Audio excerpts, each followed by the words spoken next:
In today's video, I am going to teach you how to organize your life with Miro. To get started, open Miro and go to your board.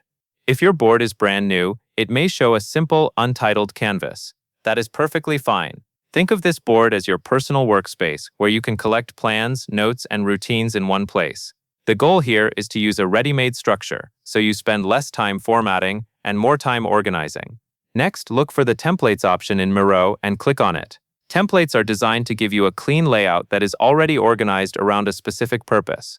Instead of building an organizer from scratch, you can choose one that matches the way you think and work, then adjust it as you go. Once the Templates panel is open, click into the search bar and type the word highlight. Typing a keyword helps you narrow the list quickly, especially if you are working inside a large template library. Take a moment to scan the results as they update and focus on the options that feel most practical for day-to-day planning. From the results, find and click on Meeting Organizer.